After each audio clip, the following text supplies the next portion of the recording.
A black woman driving the $65,000 luxury sedan at midnight. The stolen vehicle has to be. Officer Brian Keller snatches the registration from Monica Harris's hand. Does not read it, crumples it, throws it onto the shoulder of Interstate 85. Out of the vehicle, hands up. She complies. Slow movements, palms raised, everything by the book. He grabs her shoulder, slams her against the car door. The impact echoes. Her coat tears on the door handle. This car does not belong to you. His breath hot on her neck. This is a mistake, she says quietly. Sure it is, sweetheart? He wrenches her arm behind her back. The cuffs bite down too tight. Metal cutting skin. They all say that he laughs. His partner laughs. She does not resist, does not argue. Tomorrow morning he will see black robes. His knees will buckle. She states it clearly, calmly, like she has done this 1,000 times before. Officer, this is my vehicle. The registration is valid. I am Judge Monica Harris, Riverton County Superior Court. You can verify my identity. Through dispatch, Keller actually laughs. Not a chuckle, a full laugh, like she just told him the funniest joke he has heard all week. Real creative, he says, shaking. Or Ted, I will give you that. Judge, that is a new one. A second patrol car pulls up, lights flashing. No. Siren Sergeant Karen Mitchell steps out, mid-40s. 20 years on the force. She surveys the scene with practiced eyes, takes in the luxury car, takes in Monica, the expensive coat, the educated diction. The complete lack of panic. You sure about this one? She asks, low voice. Thinks Monica cannot hear. I am sure, Keller says. Trust me. Mitchell nods slowly. Buy the book, then document everything. Translation clear. Cover your ass. Make it stick. Monica watches this exchange, files it away. These two have done this before. They have a system. May I call my husband? Monica asked, measured tone, not pleading, just asking. He is an attorney. You will get your phone call at the station. Keller says, like everyone else. 15 feet behind them, a third officer stands next to him. His patrol car. Officer Logan Price, 27 years old. 8 months out of the academy. His dash cam has been running since he arrived on scene 3 minutes ago. He says nothing, does not move, just stands there with his hand resting on his belt, his face unreadable in the darkness, but his silence is loud, deafening almost. Monica notices him, makes brief eye contact. He looks away quickly, too quickly. She knows that look, seen it before. Moral discomfort, the kind that comes when you know something is wrong but do not know how to stop it. Mitchell approaches Monica, now shines her flashlight directly in her face. Studying her. Ma'am, we are going to need you to come with us to the station. You can sort all this out there. Sort what out, Monica asked. The car is registered to me, the documents are valid. What am I being charged with? Suspicion of operating a stolen vehicle, Keller says. Too confident, too certain, and we will add false impersonation of a public official. While we are at it, he is building a case right here, right now, making it bigger than it needs to be. Monica stops arguing. No point, not here, not now. Not with 3 officers and highway traffic rushing past at 70 miles. She will let the morning speak for her. Her Keller returns to his patrol car, slides into the driver's seat, punches Monica's information into the computer. License number, registration vehicle, identification number. He waits, taps his fingers on the steering wheel, impatient. The radio crackles to life. Unit 52. This is dispatch. Female voice, neutral, professional vehicle. North Carolina registration, Charlie Mike. 543 comes back, valid to owner Monica Harris. Brookfield address, clean record. No warrants, no stolen vehicle report on file. You are clear to proceed. Keller stares at the screen. The information does not match what he expected. What he was certain he would find. Mitchell appears at his window, leans down. What did it come back clean? Keller says. But something is still off. Mitchell nods slowly. Trust your instincts. If it feels wrong, document it, process her. We will sort it at the station. In the back of Keller's patrol car, Monica sits behind the partition, hands cuffed behind her back. Uncomfortable, the plastic seat cold through her coat. She heard the entire radio exchange, every word, crystal clear. They know the car is not stolen. Dispatch just confirmed it, but they are continuing anyway. Her jaw tightens. She is not afraid anymore. She is calculating, planning, thinking 3 moves ahead. Keller exits his vehicle, walks to the luxury car with his flashlight. Opens the passenger door, inventory, search, legal gray area.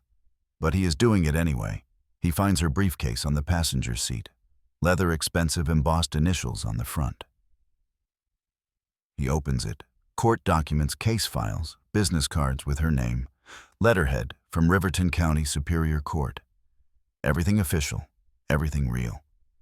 He flips through the papers, quickly sees a case number on one file tab. State of Keller. His brain does not register it. Keller is a common name, could be anyone. His ego will not let him see what is right in front of him. Mitchell walks up to the passenger window. Anything? Keller holds up one of Monica's business cards. She has fake judge credentials. Professional job. Good quality.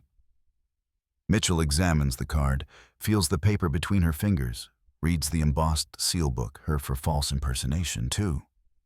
Mitchell says, "Public official impersonation, that is a felony." Monica's voice comes through the partition, controlled fury now leaking through her professional composure. "Officer Keller, I strongly advise you to verify my identity through the courthouse before you proceed further. This will not end the way you think it will." Keller slams the briefcase shut, returns to the driver's seat. "They all try this," he says to Mitchell. "High-end car. Fake credentials, probably got a lawyer, boyfriend feeding her lines." Mitchell nods. "Just make sure your report is airtight behind them." Officer Logan Price shifts his weight foot to foot. He clears his throat once. Nervous energy, moral discomfort manifesting physically. His dash cam is still recording, has been recording everything. Every word, every movement, every violation. Monica sees him in the side mirror, notices his body language, the way he stands, apart from the other two, not participating, not stopping it either, but witnessing. She files that away too. Keller starts the engine, pulls on to Interstate 85, heading toward the precinct. Mitchell follows in her patrol car. Price brings up the rear. A convoy of 3 vehicles, lights flashing, no sirens. The 15-minute drive passes in silence. Monica does not speak, does not demand her rights, does not threaten lawsuits. She is playing a longer game than that.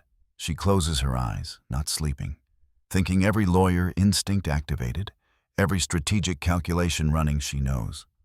Arguing now is futile. Will not change anything, might make it worse. So she waits, conserves her energy, prepares for the real battle, the one that comes in the morning. They arrive at the precinct. Keller parks in the sally port. Mitchell pulls in beside him. Price parks last, still silent, still witnessing everything inside. Lieutenant Ronald Blake sits at the booking desk, 52. 2 years old. Watch commander for the night shift. He is processing paperwork, multitasking. Does not look up when they enter. "You ran her info through the system?" Blake asked. Routine question. Asked by rote, clean record, Keller says. "But the vehicle profile fits the pattern we have been seeing. Luxury car, late night, nervous behavior." Blake signs the form, does not read it, does not review the details, just signs and slides it back across the desk. "Book her process, let day shift, sort it out. That is it, that is simple. One signature, no questions asked. No verification attempted. Monica is fingerprinted and photographed properly, inventoried, her phone, her purse, her keys, her dignity. All placed in a manila envelope. They lead her to a holding cell. Small concrete, 1 metal bench. 1 other occupant, a woman drunk and disorderly, asleep on the bench. Snoring, Monica sits on the opposite end. Still wearing her $750 coat, still composed. Still thinking the holding cell door closes, metal on metal. The sound echoes down the corridor. She does not flinch. They allow her 1 phone call, standard procedure. She dials from the wall phone in the corridor, officer supervising, making sure she does not say anything problematic. Her husband answers on the 2nd ring. Kevin Harris, also an attorney, corporate law, but he knows the system. Kevin listened carefully, her voice low, controlled.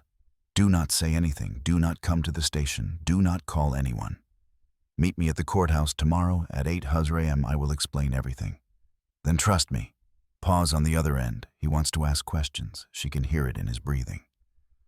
Are you safe? He finally asked. I will be. I love you. She hangs up, returns to the cell, sits back down on the metal bench. The drunk woman snores, the fluorescent lights buzz. The toilet in the corner drips. Monica closes her eyes again. Not defeated, not broken. Strategizing, planning, waiting at his desk. Keller completes his arrest report, types with confidence, feels justified. Believes he did his job correctly. He uploads his body cam footage to the server. Notes in the system: video equipment, malfunction audio. Only available: the video did not malfunction. He turned it off deliberately. Standard practice when you do not want everything recorded. But the audio kept running. He does not know that, does not check, assumes it is all dead. It is not. His voice is captured, every word, every dismissive laugh, every biased assumption. He finishes the report, logs out, goes home, sleeps, well, thinks the case is closed, thinks he won. Tomorrow will teach him otherwise. The case file sits on his desk. The paperwork is filed. The system has processed another arrest, another black woman, another expensive car, another assumption proven. Right in his mind, except this time he is wrong. Catastrophically wrong. The file will be read, the footage will be reviewed, the truth will surface, but not yet, not tonight. Tonight he sleeps. Monica does not. 6 hours later. Monica is released from holding a different desk sergeant day shift, unaware of the context, unaware of everything. Charges pending DA review, he says. Monotone routine. You are free to go, sign here for your property. She signs, takes her phone. Dead battery, takes her purse, her keys, her dignity, returning piece by piece. She walks out of the precinct, the morning air cold on her face. She did not call Kevin back, did not ask for a ride.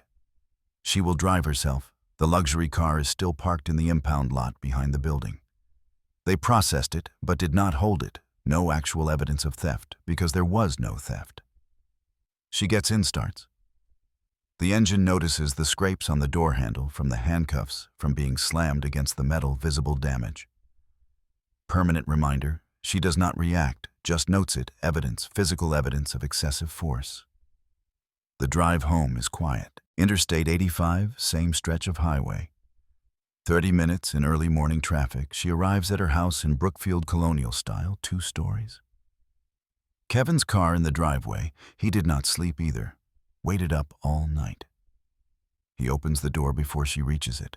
Relief flooding his face, then anger, then confusion. Monica, what the hell happened? You sounded the knot. Now, she says, walks past him into the house. I need to shower. I need to change. Then I will explain everything. She goes upstairs, strips off the coat, the blouse, the pants. Everything smells like holding cell concrete, in despair, an institutional cleaning solution. She showers hot water, as hot as she can stand, washing away the physical residue, the indignity, the violation, but not the anger that stays, fuels her. She dries off, opens her closet, reaches for her judicial robes, black fabric, heavy, authoritative. She lays them on the bed, looks at them. This is armor. This is power, returning. She dresses methodically, each button, reclaiming each layer. Restoration. Kevin waits in the kitchen, coffee made 2 cups on the counter. He knows better than to push. She will talk when she is ready. She comes downstairs, robes folded over her arm. She pours coffee, takes a sip, finally looks at him. Last night? Officer Brian Keller arrested me for driving my own car. He claimed it was stolen. Dispatch confirmed it was not. He arrested me anyway, then charged me with impersonating a public official. Kevin's face goes through several expressions: disbelief, rage, calculation. We sue.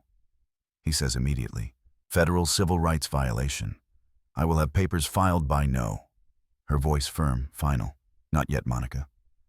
They falsely arrested you, that is. I know what it is. She sets down her coffee. But I am handling this my way. Meet me at the courthouse at 8:45. Main courtroom, you will understand. Then he studies he. She checks her watch. 7:00 a.m. 2 hours until court. until Keller's trial. His excessive force case, the one she has been assigned to for 3 weeks. The one she reviewed yesterday afternoon. The reason she was driving home so late last night, the universe has a sense of irony. She finishes her coffee, gathers her briefcase, the same one Keller rifled through, still containing the same case files, including his. "I will see you at the courthouse," she tells Kevin. Kisses his cheek. "Trust me, He nods, still confused, but he trusts her. Always has. She drives to the courthouse, parks in the judge's reserved section. Walks through the side entrance, avoids the main lobby. Does not want to see anyone yet. Does not want to explain. She goes directly to her chambers, locks the door, sits at her desk, opens the case file. State of North Carolina. Brian Keller. She has read it 3 times. Already knows it by heart. Excessive force allegations. 16-year-old kid named Darius Coleman. Traffic stop. That went wrong. Keller's knee on the kid's back. Disproportionate response pattern of behavior. Reads it a 4th time. With new eyes, personal eyes, victim eyes. Because now she is not just the judge, she is evidence. She is Exhibit A in a pattern she did not know she had become part of. Her phone buzzes text from the bailiff courtroom. Ready parties arriving. She stands, puts on her robes, checks her reflection in the small mirror on her wall. Composed, professional, no sign of last night's ordeal. But underneath, beneath the robes and the composure and the professional mask. Rage cold, calculating patient, she is about to walk into that courtroom, about to sit on that bench, about to see the officer who arrested her 10 hours ago. And he has no idea, none. She picks up her gavel. Feels the weight of it, the authority, the power. She does not call a lawyer to sue. She does not need one. She is the law. And in 15 minutes, Officer Brian Keller is going to learn what that means. 48. Hours earlier, before any of this started, before the arrest, before the cascade. Officer Logan Price stands at Attention Police Academy, a police academy graduation. His father beside him, first-generation immigrant, came from Ireland 30 years ago. With nothing, built a construction business, put 3 kids through college. His father grips his shoulder, pride in his eyes, but something else too. Concerned caution. You became an officer, so people like us would be safe. Yeah. His father's accent still thick after 3 decades. Would now be the officer we needed when we first came here. Not the one we feared. Promise me, Logan promises, does not fully understand the weight of those words. Yet he will. 2:00 a.m., same night as Monica's arrest. Logan sits in the precinct locker room, exhausted but wired. Cannot sleep, cannot stop thinking about what he witnessed. He pulls out his personal tablet, opens the file transfer from his patrol car's dash cam system department. Policy allows officers to review footage for report writing standard procedure. He watches the luxury car pulled over. Spotlight activation, Keller approaching his body language. Aggressive assumption already made. Before any interaction, Monica's hands on the steering wheel, visible compliance textbook documents presented immediately. No fumbling, no delay, no resistance. Keller barely looks, dismisses them, escalates without cause. Logan notices something else. Critical detail. Timestamp shows Keller put Monica in handcuffs before dispatch confirmation came back. Protocol violation. You're supposed to wait for clearance before arrest. He did not wait. Logan watches the footage 3 more times. Each viewing confirms what he already knows. This was wrong. Not a mistake, not a judgment call. Wrong. Son. 2:00 a.m. morning briefing. Logan arrives early, coffee station in the corner. Officers gathering shift change. Day crew replacing night crew. He overhears Keller and Mitchell, low voices, think they are being discreet. They are not. IA. Might ask questions about last night. Mitchell says, casual tone like she is discussing the weather. Just routine follow-up on arrests. Let the mask. Keller pours. Creamer into his coffee, stirred. I followed procedure. She matched the profile we have been trained to watch for, right? Mitchell nods. Just be specific in your wording. When you document furtive movements, suspicious behavior, you know the drill.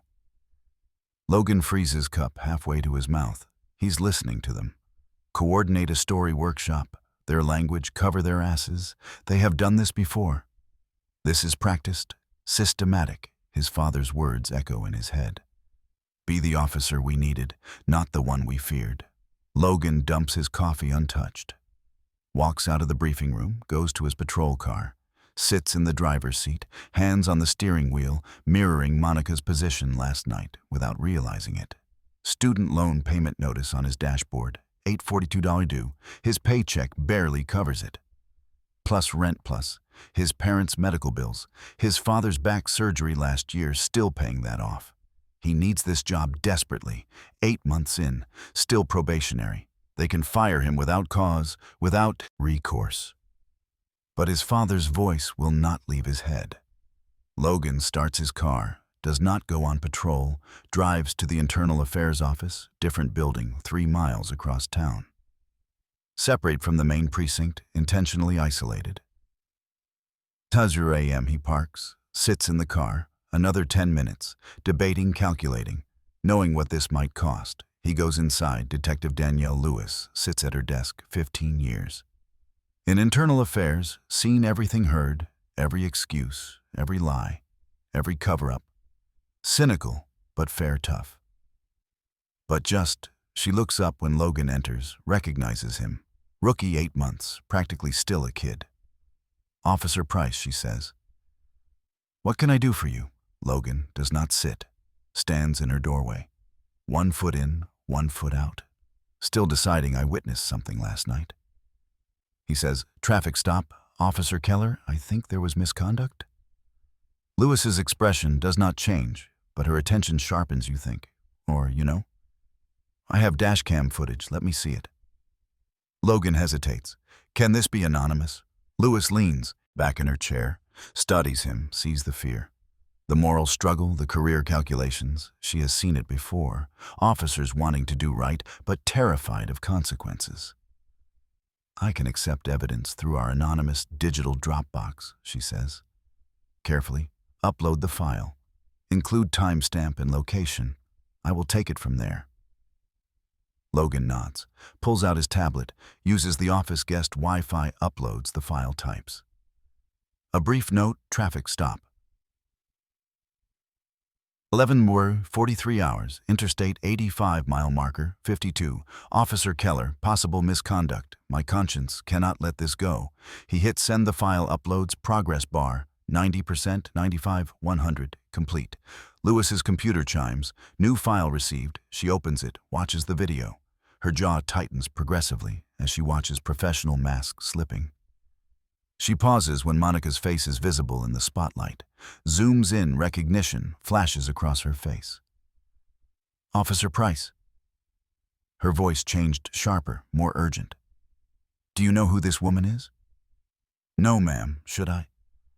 Lewis stares at him, calculating, deciding how much to say. You will, she says finally. Everyone will. Very soon, she stands, walks to her office door, looks down the hallway. Make sure no one is listening. You did the right thing, coming to me. This stays confidential. Go back to work. Act normal. Say nothing to anyone. Understood? Yes, ma'am, Price. She stops him as he is leaving. Your conscience did you credit? Do not lose that. Logan walks out of Internal Affairs, gets back in his patrol car. His hands shake as he starts the engine, adrenaline, fear of relief, all mixed together. He did the right thing. It might cost him everything. But he did it. He drives back to the precinct, logs in for his shift, acts normal like Lewis instructed, goes on patrol, responds to calls, writes, tickets, everything routine, but nothing feels routine anymore. Back in her office, Lewis locks the door, plays the footage again, watches Monica's compliance, Keller's aggression, Mitchell's approval. The whole thing documented in perfect digital clarity. She picks up her phone. Direct line to Captain Michael Turner. Mitchell's supervisor, 1 level up the chain of command. Captain? It is Lewis. We need to talk today before 900. 1 a.m. It is urgent. Pause. She can hear him sipping coffee, morning routine interrupted. How urgent? Career ending urgent, and it involves Judge Monica Harris. Another pause longer. This time I will be there in 20 minutes. Lewis hangs up, opens her case management software, creates a new file, marks it. Priority, confidential. She begins documenting timestamps, screenshots, chain of custody for the evidence. She has done this for 15 years, investigated dozens of officers, seen patterns, seen cover, UPS, seen the system protect its own. But this one is different. This one has a judge involved, a judge who was arrested hours before presiding over her arresting officer's trial. This one will explode. She makes another call directly to the police chief.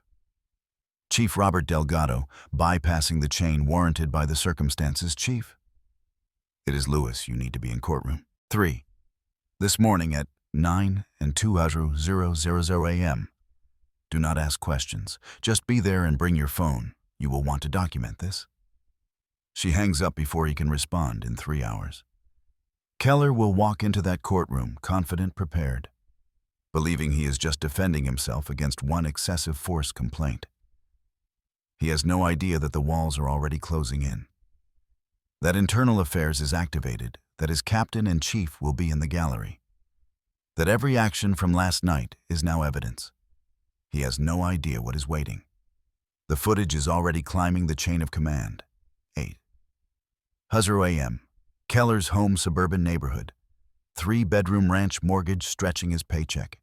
He showers, shaves, puts on his dress uniform, the one for court appearances. Pressed and clean shoes, polished. Everything regulation. His phone buzzes, text from his lawyer. Peter Vaughn, criminal defense attorney, handles a lot of police cases, knows the system. Judge has not changed. Stick to script. She is known for being fair, but thorough professional tone. Only Keller texts back while nodding his tie. No problem, had weird stop last night though. Woman claimed to be a judge. Can you believe it? Tried everything? He checks himself in the mirror, adjusts his collar ready, confident. His phone buzzes again. Vaughn responding. What was her name? Keller types one-handed while grabbing his keys. Morrison, I think? No, wait. Oh, Harris, Monica Harris. Whole briefcase full of fake credentials. Impressive, honestly. He hits send, walks to his car, does not see Vaughn's response. Because Vaughn does not respond, just stares at his phone, sits down hard in his office chair, closes his eyes. He knows that name, knows exactly who Monica Harris is, has appeared before her twice in the past year. Professional fair, but thorough, unforgiving of procedural violations. Vaughn looks at the case file on his desk. State of North Carolina. Brian Keller trial, starting in 30 minutes. Judge Monica Harris presiding his client. Just arrested his own judge 10 hours before. Trial. Vaughn. Vaughn picks up his phone, thumb hovering over Keller's contact. Should he call, warn him? Give him time to prepare? He does not call. Professional calculation. If he warns Keller now, it might look like obstruction. Better to assess the situation in person. See how bad it really is. He closes his phone, gathers his files, heads to the courthouse, 8:00 a.m. Internal Affairs Office. Lewis's email to Captain Turner. Urgent need immediate hold on Keller case hearing until I brief you. Evidence of serious misconduct. Night before trial. Recommend your presence in courtroom. Turner reads it, checks his watch. Trial in 45 minutes. Calls Lewis immediately. How bad are we talking? Career-ending bad, possibly criminal charges, and Captain Judge Harris is presiding. She is the victim. Silence on the other end. Turner processes this, the implications, the exposure, the liability. Jesus Christ. Okay, I will be there. Do not tip him off. Let us see how he handles himself when he figures it out. Already planned on it. Lewis says we need his reaction on record. Consciousness of guilt. Turner hangs up, grabs his jacket, tells his secretary to clear his morning emergency, heads to the courthouse. 8:00 a.m. Courthouse main entrance. Keller arrives, parks in the public lot, walks through security, metal detector badge and gun left in his vehicle. Court protocol. He sees other officers in the hallway. Colleagues there for other cases. Other hearings. They nod. Wish him luck. He's not worried. He has a strong defense. He followed training. The kid, in his case, was resisting everything by the book. Vaughn arrives 5 minutes later, sees Keller waiting on the bench outside courtroom 3. Walks over, briefcase in hand, face carefully neutral. "Brian," he says, "that woman you arrested last night?" The bailiff opens the courtroom doors. All right. The Honorable Judge Monica Harris presiding. Keller walks through the doors, still talking to Vaughn, looking down at his notes, not paying attention. The side door opens. The judge's entrance, 3 steps up to the bench. Keller looks up. Time stops. Recognition hits not slowly like a freight train, derailing at full speed. Keller's eyes widen, blink, widen again. Brain refusing to accept what he is seeing. The color drains from his face. Not pale ashen, gray lips part. No sound comes out, throat closed. The briefcase slips from his fingers, hits the floor loud. The thud echoes through the courtroom. Every head turns, his knees unlock liquid joints. Gravity pulls wrong. He sways forward, right hand shoots out, slams onto the defense table, gripping the edge, knuckles white, holding on like a drowning man. His left hand clutches his chest, shirt fabric bunched in his fist. Cannot breathe, shallow, rapid gasps. Cold sweat breaks across his forehead. Vaughn grabs his elbow, hard, steadying him physically. "Sit down," Vaughn hisses now. Keller collapses into the chair, not sitting, collapsing. The chair scrapes loud against the floor. Everyone watching now, everyone seeing him fall apart. The bailiff steps forward, an older man, experienced. "Everything, sir? Are you all right? Do you need medical attention? We can call EMT. Keller shakes his head. Violent, cannot form words, hands still gripping the table room, still spinning. Monica settles into her chair, takes her time, arranges papers on the bench, straightens her nameplate, adjusts her water glass. Every movement deliberate, controlled. She does not look at him yet. Power move, making him wait, making him suffer. The gallery whispers low murmur, spreading like wildfire. What is wrong with that cop? Why does he look like that? Is he sick in the back row, Captain? Michael Turner sits with his phone out, recording Lewis beside him, also recording, both documenting this moment, this reaction. Evidence for the internal affairs file. Monica finally looks up, her eyes lock on Keller. 3 full seconds, unblinking. Cold, he cannot hold her gaze. Looks down, papers on the table blur, his hands trembling, visible. "Counsel," Monica says, glacier voice formal. "Does your client require medical assistance?" "We can recess for 10 rounds. Minutes if needed." Vaughn stands, one hand still on Keller's shoulder, literally holding him in the chair. "Your Honor, we are ready to proceed." Lie, complete lie. But tactical, better than admitting his client is having a breakdown. Good morning, Monica says to the full courtroom official, tone case number 2024. CR 842, State of North Carolina versus Brian Keller, excessive force allegations stemming from an incident on May 14th, 2024. Before we begin, I need to make a disclosure to the court. The word disclosure hits Keller like a second punch. His head snaps up. Fresh wave of panic crosses his face. Color draining it again. DA. Erica Barnes stands, young, prepared, unaware of the context. "Ready, Your Honor." I said, "I need to make a disclosure first." Counselor Monica's voice cuts sharp. "Please be seated." Erica sits confused. Everyone confused except Keller and Vaughn and Turner and Lewis. They know what is coming. Complete silence, pin drop, quiet, every eye on Monica. Keller's breathing ragged, audible, almost wheezing. Vaughn leans down, whispers in his ear, "Whatever happens next, do not speak. Do you understand me? Not one word." Keller cannot respond, can only nod, barely. Monica's hands rest flat on the bench, steady, no tremor. Complete control. The courtroom waits, breath held, waiting for the bomb to drop, and Monica takes her time. Because she earned this moment, paid for it in handcuffs, in humiliation, and a night in a holding cell now she owns. It every second, every eye, every outcome. She looks at Keller one more time, sees him falling apart. Sees the realization destroying him from the inside. Good, she thinks. Let him feel it, let him understand what he did, what he's about to lose. Then she begins last night at approximately 11:43 p.m. I was stopped by Officer Brian Keller on Interstate 85 at mile marker 52. I was subsequently arrested on suspicion of operating a stolen vehicle and false impersonation of a public official. I was held in custody until 600 this morning and released without charges filed. The courtroom erupts, gasps, whispers, shock rippling through every row. Erica Barnes's mouth drops open, literally. She turns to look at Keller, then back at Monica, connecting dots, calculating implications.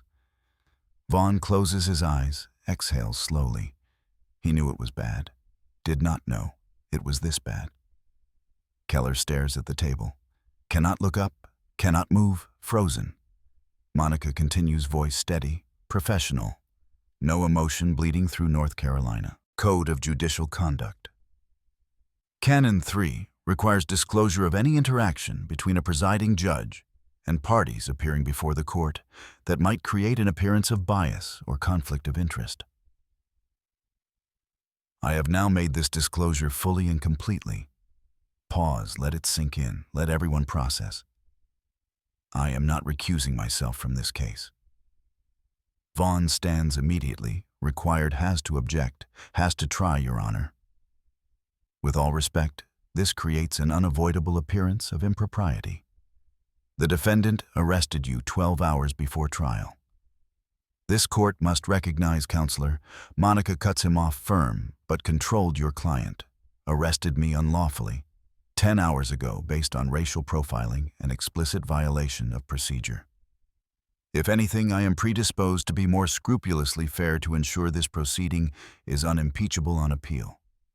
My ruling today will be based solely and exclusively on evidence presented in this courtroom. Are we clear? Vaughn calculates no's, arguing further damages. His client makes it look like they are afraid of a fair trial. Yes, Your Honor, good. Then let us proceed with opening statements. Prosecution. You may begin. Monica picks up her water glass, takes a deliberate sip, and completely steady, demonstrating control, not vengeance, power, not emotion. She is not here for revenge. She is here for justice, and she is going to deliver it by the book. Every rule, every procedure, every precedent, which makes it worse for Keller because he cannot claim bias, cannot claim unfairness, cannot appeal on procedural grounds. She is giving him the fair trial he denied her, and that fairness will make his fall so much harder.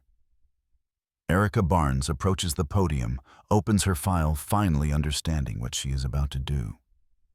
This is not just one excessive force case anymore. This is pattern evidence. This is everything, Your Honor. The state will demonstrate that on May 14th, 2024. Officer Brian Keller used excessive force during a routine traffic stop of 16-year-old Darius Coleman. She plays the body cam footage on the courtroom monitor. Different case 6 months ago, but the same pattern visible to everyone watching. Aggressive commands, disproportionate physical response. The kid on the ground, Keller's knee on his back, too much pressure, too long. The kid crying, begging, not resisting. Darius Coleman takes the stand, 16, still looks 15. Scared but honest, credible. I was reaching for my registration, like he asked. Darius says, voice shaking slightly. He yanked my door open, pulled me out. I did not resist. I was terrified. Vaughn cross-examines, does his job, tries to create reasonable doubt. Officer Keller followed training protocols for a subject showing furtive movements and potential resistance. Correct, I was not resisting. Darius says, quiet but firm. I was shaking because I was scared. Vaughn argues that Keller made split-second decisions, officer safety, standard training, all. The usual defenses. Monica watches, listens, sees the pattern she could not see before because she was not part of it yet. She is? She leans forward, interrupts the proceedings. Judicial prerogative, I would like to examine the defendant's pattern of conduct more thoroughly. Prosecution, are you aware of any similar incidents involving Officer Keller? Erica hesitates. Your Honor, we have documentation of prior complaints, but they were all dismissed by supervisory review before reaching. I am not asking about complaints that were dismissed. Monica's voice sharp, precise.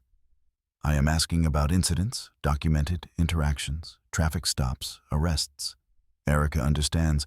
We can request those records from the Palms. The back courtroom doors open. Detective Danielle Lewis enters, walks down the center aisle. Every eye on her. Detective Lewis. Internal Affairs Division, Monica says. Please state your purpose, Your Honor. Internal Affairs received evidence within the last 24 hours of an incident involving Officer Brian Keller that demonstrates a pattern of conduct directly relevant to the charges. Before this court, I have video evidence, audio recordings, and documentary analysis. Vaughn jumps up. Your Honor, this is highly irregular. We have not been provided discovery on Mum Counselor. This evidence concerns an incident that occurred 10 hours ago, so there has been no time for formal discovery. I will allow it under my discretion as pattern evidence only, and I will grant a short recess after it is played, so the defense can review it. Your objection is noted for the record. Vaughn sits knows he is trapped. Cannot stop this train. Lewis approaches the prosecution table, hands Erica a USB drive, dashcam footage from last night's traffic stop. Timestamp, 2343 hours. The courtroom monitor displays Logan Price's dashcam footage, the luxury car pulled over spotlight. Keller approaching Lewis, narrates for the record subject vehicle. Luxury sedan pulled over on Interstate 85 driver. Immediately places hands on steering wheel, visible compliance. The footage continues, Monica presenting registration. Keller barely looking, throwing it on the ground. The aggression, the escalation, the gallery gasps. Some recognize the judge, their judge being arrested, being humiliated. Keller's aggression, visible, spinning Monica around, excessive force on her arm, the handcuffs too tight, her gasp of pain. Mitchell arrives, approves, supervises, makes it official. Price visible in the background. Silent filming, witnessing Monica speaks from the bench. Clinical tone detached, like she is narrating someone else's trauma, that is me. 10 hours ago, notice the timestamp. Notice I present registration immediately upon request. Notice the registration is valid, visible in the headlight beam. Notice I make no resistant movements whatsoever. The courtroom erupts, whispers, gasp, people turning to each other. Did they just see what they think they saw? Bailiff calls for order. Takes a minute to restore quiet. Keller's face deep red, now sweating profusely. Looking at Vaughn with desperate eyes, Vaughn will not make eye contact. Cannot help him. Nobody can, Your Honor. Lewis continues. Officer Keller's body cam video. Malfunctioned. During this stop, however, audio recording continued operating. I have that audio, play it, Monica says. The audio feeds through the courtroom speakers. Keller's voice clear, damning people. Like you always think you can drive cars like this. I know exactly what I am looking at. Monica's voice calm, measured. Officer, this is my vehicle. I am Judge Monica Harris, Riverton County Superior Court. You can verify. Keller laughing, dismissive, cruel. Sure, you are real creative, and I am the president. Mitchell's voice process her, fully document everything by the book. Keller, again, she matches the profile perfectly. Expensive car. Late night black woman. We both know how this works. The audio stops, silence in the courtroom. Deafening everyone processing what they just heard, the explicit bias, the racial profiling, the conscious decision to arrest, despite evidence. Monica's voice cuts through the silence. Cold, controlled fury barely contained. Officer Keller, what profile was in matching sewing? Keller stands shakily. Vaughn trying to pull him back down. Your Honor, I did not know you were. Sit down.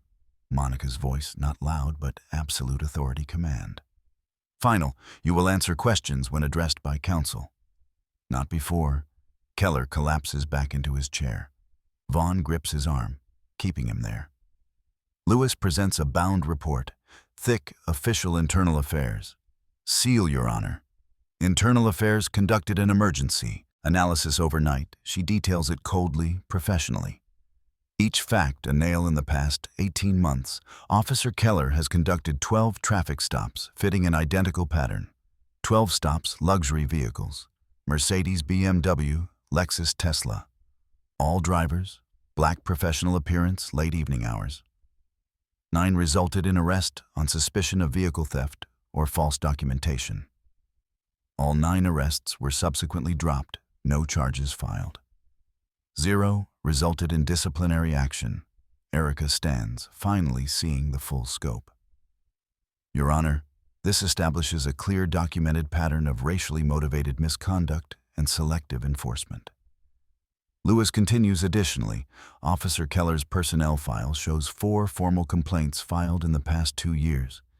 Excessive force racial profiling, falsification of reports, and what happened to those complaints. Detective Monica asks, knows the answer, wants it on record. All 4 were expunged from his record 2 weeks ago by Lieutenant Ronald Blake without proper review committee process 2, violation of department policy who authorized those expungements. Lieutenant Blake, Your Honor, he is currently under investigation for obstruction of internal reviews and supervisory negligence. The gallery erupts again, reporters scrambling for phones. This is bigger than one case. This is systemic. This is the story. Bailiff struggles to maintain order. Monica waits patient, lets the chaos settle naturally, then addresses Keller directly. Officer Keller, you arrested me for false impersonation of a public official. I was driving home from a legal consultation after reviewing case files for court. Do you know which case I was reviewing? Silence. Keller cannot speak physically, unable. Monica lifts the case file from her bench, holds it up. Everyone can see it. State of North Carolina versus Brian Keller. Your case, you arrested the judge presiding over your trial for a crime that did not exist using racial profiling. You have practiced systematically for years with a pattern your department covered up. Sets the file down, looks directly at him. I have heard sufficient evidence. Officer Keller, I find you guilty of excessive force in the case of Darius Coleman. The evidence is overwhelming, and your pattern of conduct demonstrates this was not an isolated incident, but standard practice for you. Keller's head drops to the table, a sob audible broken. Monica continues relentless. I am also referring your conduct from last night to the district attorney for criminal prosecution under 18 U.S.C. 242, deprivation of rights under color of law, and North Carolina Code 14 to 230B, false imprisonment by a law enforcement officer. She is not done, Sergeant Karen Mitchell. You are hereby referred to Internal Affairs for supervisory negligence, enabling misconduct and failure to intervene. Lieutenant Ronald Blake, you will answer to the district attorney for obstruction of justice and tampering with official records. Final words measured powerful. This courtroom operates on evidence, not assumptions on law, not bias on justice, not prejudice. Officer Brian Keller, you showed me exactly who you are. When you thought no one with power was watching today, I am showing you exactly what justice looks like when the system finally holds its own accountable. The gavel falls, single crack final. Absolute outside the courthouse, media swarm cameras, reporters, microphones thrust forward. Questions shouted from every direction. Captain Michael Turner stands at a podium, hastily arranged press conference, damage control, but also accountability. Riverton County Police. Department takes all allegations of misconduct with utmost seriousness. Officer Brian Keller has been suspended without pay. Pay pending criminal investigation, reporter shouts from the back. Captain, was Judge Harris targeted because she was presiding over Keller's case? Is this retaliation we are investigating, whether this incident constitutes witness intimidation and obstruction of justice? If so, federal charges will apply. Another reporter, what about the pattern Detective Danielle Lewis mentioned? With an incidence, a comprehensive review of all traffic stops conducted by Officer Keller over the past 3 years is underway. Any victims of misconduct are encouraged to contact Internal Affairs directly. Turner fields more questions. Professionals careful, but the damage is done. The department's reputation shattered. Rebuild will take years. Side exit of the courthouse. Logan Price walks to his car, avoiding the media, head down. Officer Price, he turns. Monica Harris, still in her robes, approaching him. His stomach drops, Your Honor. You were at the scene last night. He nods, cannot speak, terrified of what comes next. I am sorry I did not speak up. Then he says, words tumbling out. I should have stopped it. I just froze. I am so. Monica stops him, hand on his shoulder. But you did not stay frozen. You gave internal affairs the evidence that took more courage than speaking up in the moment. Would have you risked your career, your financial security, everything? Logan's eyes watered, did not expect this expected anger. Blamed termination, my father always told me, he says quietly. To be the officer people need, not the one they fear. I could not let it go. Your father raised you right. The department needs more officers like you, not fewer. Remember that when this gets harder, Monica nods. Yes, your colleagues will resent you. Some will call you things. I will not repeat, but you will sleep at night, and you will build a career. You are proud of that. Matters more. Logan nods, understands, walks to his car, stands a little. Taller than before. 1 week later, consequences rolling out like dominoes. Officer Brian Keller fired immediately, arrested federally charged with civil rights violations under Title 18 U.S. Code Section 241A. Facing 4 to 12 years or 12 years bail set at $60,000, his lawyer argued. He is not a flight risk prosecutor. Argued he is a danger to the community. Judge sided with prosecution. He remains in custody, awaiting trial. The irony not lost on anyone. Sergeant Karen Mitchell suspended. 45 days without pay, demoted to patrol officer. No supervisory authority, mandatory bias training, 48 hours transferred to different precinct. 24-month probationary status, one more complaint, and she is done. Lieutenant Ronald Blake given an early retirement option. Quit voluntarily or be fired with cause and lose pension benefits. He chose retirement, but loses supervisory permission. Enhancement, $900 per month. Reduction for life. He is 52, that is $324. Ozen, over 30 years. Expensive choice. FBI opens pattern and practice investigation into Riverton County Police Department Traffic Enforcement Practices Civil Rights Division involved consent decree. Possible department under federal oversight reform, mandatory. Monica's office 2 weeks after the trial. Late afternoon, the police chief sits across from her desk, deputy chief beside him. Both uncomfortable, both here, because they have to be. Judge Harris, on behalf of the department. I want to personally apologize. Monica cuts him off. Chief, apologies mean nothing without systemic change. Here is what I need. She slides a typed list across the desk. They read it. The list is long, specific, non-negotiable, mandatory bias training for the entire department. Not just remedial, preventive, everyone, no exceptions, revise, stop and search protocols. Independent Review Board, civilian oversight, body camera policy, overhaul video, must remain on malfunctions, investigated by third-party auditor, not internal staff. Independent Internal Affairs Oversight Board, 3. Civilian members, 2 from community advocacy groups, voting power equal to police representatives. Quarterly traffic stop data published, publicly, demographic breakdowns. Searchable database, complete transparency.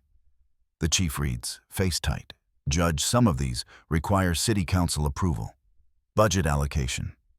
I cannot just then get approval, get budget, or I refer this entire matter to the Department of Justice for consent. Decree proceedings, your choice. The chief pauses. Calculating. I will need 6 months to implement. You have 4 written progress reports monthly delivered to my chambers. I will be monitoring personally. The chief nods. No choice, really. Signs the acknowledgement, leaves. Monica allows herself a small smile. First time in 2 weeks, courthouse hallway, Monica walking to her car. End of a long day, Judge Harris. She turns Darius Coleman, the teenager from the original excessive force case, older now somehow. Or maybe just less scared. I wanted to thank you. Darius says for him and for me. He holds up a document. You expunged my arrest record. You did nothing wrong. Darius, the record should reflect that. What are you doing now? Community college, criminal justice major? I want to be a lawyer, maybe a prosecutor. Monica smiles, genuine warmth. Good, we need people who understand both sides. Keep my card, call me if you need a recommendation letter. Darius leaves, Monica watches him go, hope visible in her expression. This is why she does it, Not for the convictions, not for the power. For the Darius Colemans, the ones who get second chances, the ones who survive the system and decide to fix it. 3 weeks later, Internal Affairs Office. Detective Danielle Lewis reviews an application. Officer Logan Price applying for detective position within Internal Affairs, youngest applicant in department history. She calls him in for interview tests. Him challenges him, asks hard questions. Most officers avoid this division. We are not popular because someone has to do it. Logan says, simple, direct. And I know what it costs to look away. I will not do that again. Lewis smiles. You are hired probationary detective? 6 months. Do not make me regret this. Logan nods, serious. I will not. 2 months later, he is handling his own cases, investigating other officers facing their resentment, their hostility, their silent treatment in the locker room. But his father's voice stays with him. Be the officer we needed. He is every day one case at a time. Monica is home evening, sitting with Kevin on the couch, glass of wine. Quiet moment first. In a month, are you okay? He asks. Really okay, not judge, okay. Monica, okay, long pause. She considers the question, honest answer. I am tired, bone tired, angry still. But okay, we started something, real, systems changing slowly, but it is moving. Kevin takes her hand. What you did, that was not just about you, was it? No.